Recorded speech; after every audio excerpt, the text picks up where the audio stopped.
What do you think if you're Stevie and you're generally a tweeter, but you don't do it often, and when the team is bad, you don't do it at all. When the team is good, you then come in and send a tweet like, "Hey, way to go, you guys are the best." What would you be tweeting after this Mets collapse? What would be in your mind? Steve Cohen met with his PR people, and he came up with a doozy. Mets fans everywhere, I owe you an apology. You did your part by showing up and supporting the team. We didn't do our part. We will do a post-mortem. That's an ugly choice of words. And figure out the obvious and less obvious reasons why the team didn't perform up to your and my expectations. Let me stop there, Coca, and just talk about that first paragraph first, because there's a second paragraph that we're going to get to. I like the idea of apologizing. I've done it often, like even on Saturday nights. I'm sorry. The apology seems to be the great elixir when you don't have a performing team at $340 million. I got a better idea if I'm Steve Cohen. Why are you sorry? You are spending money hand over fist, irresponsibly losing money coming to the end of your 5-year window. So why wouldn't you just come out and say, "Dear Mets fans, I got to tell you, for $340 million, I certainly expected way better than this. I am more pissed off than you are. I understand that you're disappointed and you're fans. Think about me. I just lit $340 million on fire, and now it's expired. It's gone. We got to start again. I owe you an apology? No, I don't. I'm spending irresponsibly. I appreciate that you came to games. I love that. Mets fans showed up. They showed up. The Mets announced 3 million fans. Great job. What's the average ticket price?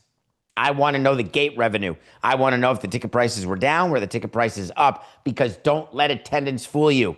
MLB announced third straight year, growing attendance, first time in forever, over 70 million. I get it. It's a great announcement. It's great PR. Tell me the total gate revenue of the 30 teams and what percentage that is up, down, sideways.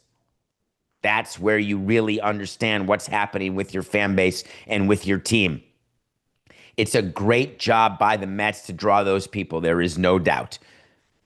But for him to apologize now, what smart and rich people do is they want to make sure that you always know that they're smart and rich and they know more than you do, which is why he had to say, "We will figure out the obvious."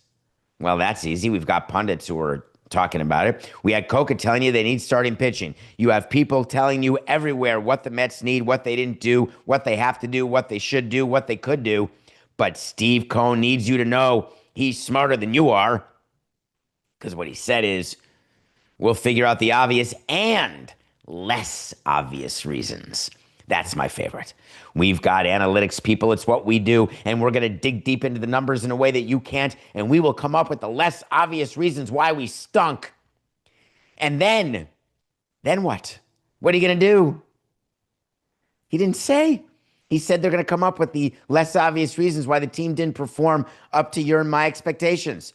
All right, the second paragraph must deal with what they're going to do, like get a frontline starter, like re-sign Pete Alonso or let him go. Nope. Steve Cohen said, "We are all feeling raw emotions today. I know how much time and effort you have put into this team." It's like he's talking to Coca. "The result was unacceptable. Your emotions tell me how much you care and continues to motivate the organization to do better. Thank you to the best fans in sports." Let me stop you right there, Stevie boy.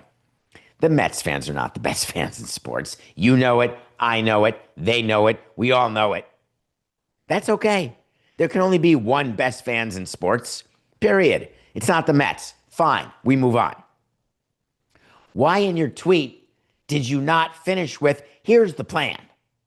We will not, even if it's absolute garbage, we will not rest until we have put together a team that will go further than it did last year and bring a World Series to the chop shops. When we open the casino outside of Citi Field, You will be able to come there with your winnings from betting on the Mets to win the World Series next year. Give me something. Do you know what he didn't talk about? He didn't talk about payroll. He didn't talk about depreciation and amortization. He talked about how much he loves you. Put a little tear in my unclogged tear duct.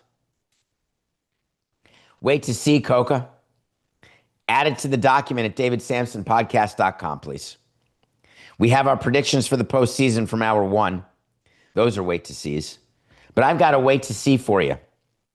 Opening day payroll of the New York Mets in 2026 will be lower than the closing day payroll of the New York Mets in 2025.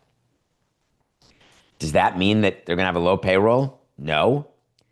But the Mets cannot keep spending at the rate they're spending. They've spent enough. I think their payroll is going to go down. That's a wait to see, Coca. I think that David Stearns, the president of baseball operations, has some splaining to do. I think that he has a small problem as he puts together his flawed team and pretends to tell us it's not flawed. But then David Stearns met the media yesterday, and listen to what David Stearns said.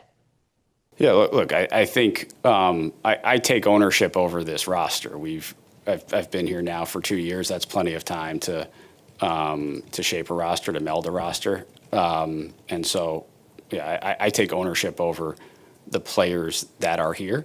As we continue to develop our players, that is naturally going to change the composition of our position player grouping.